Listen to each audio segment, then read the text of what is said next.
Hey guys, welcome back to the channel. Today we're going to be doing a little bit of a product review because I haven't done one of these in a long time, and I wanted to share a new item that I recently picked up for the shop.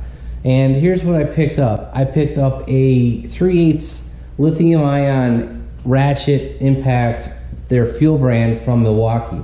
Now I've seen a lot of YouTuber mechanics actually using these over the last 6 months to the last year. And I recently had my Cobalt Tools air-powered impact die, and I went to go warranty it out at Lowe's and they were out. I took it back another time and they were out. So like, I haven't had a 3/8 air ratchet, 3/8 ratchet for like a while. And as you guys know, I've been slammed on the Corvette project, with the boost upgrades, the fuel upgrades, and just all the stuff we've been doing to that car. So it's just been a super long project, and I've been using hand tools almost for the entire thing. So I wanted to get something that wasn't air powered, because I can't really film when I'm using air because it's just so loud, and if I run it, this thing's not loud at all. So I had some gift cards, and so I actually ended up not having to purchase the tool at all. I just ended up buying the battery and the charger separately because Milwaukee sells this in two different styles. They sell it like just the tool, and they also sell the charger with the battery separate. So how I did it was I picked up the tool with all those gift cards, and I ended up buying the battery and charger. I think that was only like 30-40 bucks. So I've got 40 bucks into this impact, which for me isn't a lot of money, but the initial cost of these is around $150 to $170, and when looking at an air-powered impact, they're comparable. A really good one is at least like $100, so not too much more expensive. And the weight, honestly, guys, is about the same. This seems a little bit heavier. However, on the flip side is I don't have a cord. I don't have a air hose that you're trying to get up and around in an engine bay. You can just stick your ratchet wherever you need it and go, and you're done. I've been using this on a few projects. You will actually see this in a upcoming project. Might not be next week or the week after, but becoming very shortly. I did use this for that, and it helped me get through that project real quickly. So I wanted to get this video out before that video comes out, just because, so you guys have something to reference to if you want to look back. Overall, the ratchet has been working very well. On my most recent project, I probably used this thing for 3 or 4 hours almost nonstop, and this one battery lasted through the end of the day. And if you guys need to buy another battery, they're super cheap. I think the battery is maybe separately between $10 and $20, which buy a second battery, you'll be able to run all day. And I think you can buy chargers that have got multiple charging stations on it. The one that I have that's over on the toolbox only has the one, but I think you guys can pick up another charger, a charging station with more ports in it for charging items. So you guys may see some more Milwaukee tools on the channel. I'm not really sure. I just know right now this was kind of the first one that I wanted to get. I know they sell a bunch of impacts, like the 1/2-inch drive, and I know they sell a 1/4-inch one, but I don't think I really have the need for a 1/4-inch one.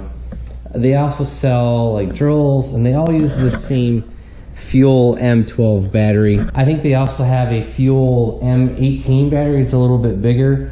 I think that's the type of battery that they use to charge their 1/2-inch impact for taking off wheels and stuff.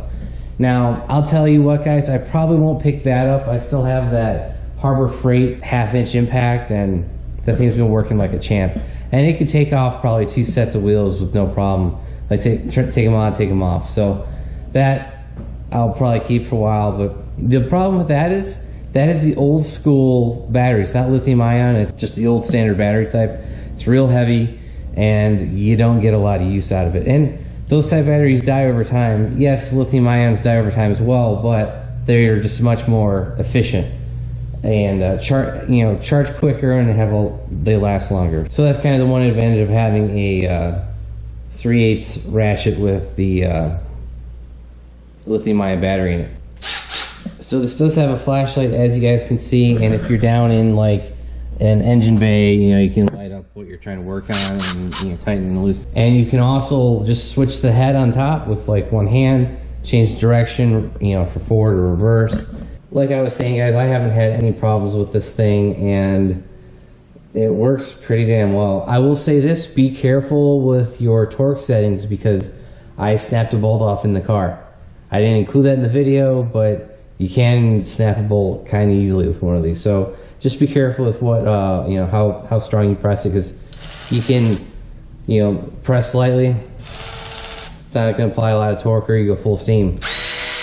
That will eventually torque. And if the bolt, I want to say, guys, it was a 10 millimeter width on the bolt, so it's probably, I don't know, a 1/4 inch, a little bit above a 1/4 inch thickness of the actual stud that I broke. So, you know, it's not any critical part of the car. It was just a trim piece that I tightened too hard and it snapped on me. So I may have to get that welded onto the car at some point. But like I said, non-critical part. Just be careful with how hard you press the trigger on this thing, and this tool should last you a very long time and work really well. I've had this for probably over 2 months, and I've charged it twice, maybe 3 times. The battery lasts a really long time, and the LEDs on the side, so it's got that indicator on the side, and you know, when it gets low, it tells you, hey, go charge the thing. We'll say this, the Milwaukee tools are at a premium. You know, these aren't Harbor Freight, these aren't Lowe's, these aren't Cobalt tools, these are a little bit more expensive. And if you guys do buy these, you can buy them locally, you can also buy them online. I'll have some links in the description below to the kits that I bought. The good thing is, you know, if you need a new battery for it, you can just run down to your local box store and pick one up. However, for me, my nearest box store is about 25 minutes from my house. Actually, it's almost probably a half hour. So for me, it's like, can I find it on Amazon and just get it shipped to the house, and, you know, versus driving an hour for a battery or something like that. So, you know, it's just something to consider. Yeah, so the warranty on this thing is probably minimum 1 year. It might be a 3-year. I'm not really sure. I didn't really read it. So I don't know how much of a warranty for their power tools are. Honestly, even like Craftsman and Cobalt, you know, their warranties for electronic parts are 1 year or less usually. And this is powered, so I doubt that the warranty is super long. So if you guys are interested in picking one up, I'll have a link in the description below. Also, guys, I'm going to include a new link in the description below. It's going to be to the content creator affiliate site. Basically, it's going to be a central portal for any big tool that I use or you see in the channel. I'll have them all on one site, and you can browse through there and see kind of what I've been using. And if you guys want to help support the channel, click that new link that I've been describing down below, and also check out Teespring and my eBay page. You can find my t-shirts, my sweatshirts, and the eBay site's got my stickers and keychains and various items I've pulled off the car. Whether you pick up any items through that affiliate site, the t-shirts, the hooded sweatshirts, the stickers, the keychains, any of those proceeds, they go straight back into the cars. They, like I was saying in the previous video, they buy tires, wheels, supercharger pulleys. That'll help cover the cost of racing, E85, you know, all that stuff. So all that stuff helps cover, you know, drag racing, fuel, and all that stuff. And yes, I kind of just made a spoiler. We have taken the Corvette drag racing. We have gotten decent times. We'll say that. So you guys saw me pick up E85 in the Cornelius Cars and Coffee video last week. Well, we bought that for a reason. And I was talking about this big swap. So the next round of mod videos will be covering the last projects I did in that car, and then the actual results of going racing. So we have gone racing. And another kind of spoiler is, in a while, and won't be immediate, probably in a few more weeks, we'll actually start working on the truck. We got some suspension stuff to take care of on that. And no, not a lift kit. I'll tell you that right. It won't be a lift kit. Mostly steering. We'll just say that. Steering related projects on the truck. So we'll have some truck videos, more Corvette videos, and there will be more SS videos eventually. And SS videos will be coming. I just don't know which direction we're going to go with that car. I don't know. The car is kind of good where it is, like I said in the Fayetteville video. Maybe more drag racing stuff, I don't know, but we'll see. Anyway, guys, I didn't mean to ramble this long. You know, it kind of happens when you're just in the shop talking and talking to a camera. So if you guys actually stuck through the end, y'all just got a bunch of spoiler videos of what's coming up on the Corvette and what's coming up for the truck. But if you guys didn't stay through the end, that's your problem. So anyway, guys, if you enjoyed the video, give it a big thumbs up. If you haven't already subscribed, please do. Thanks and have a great day.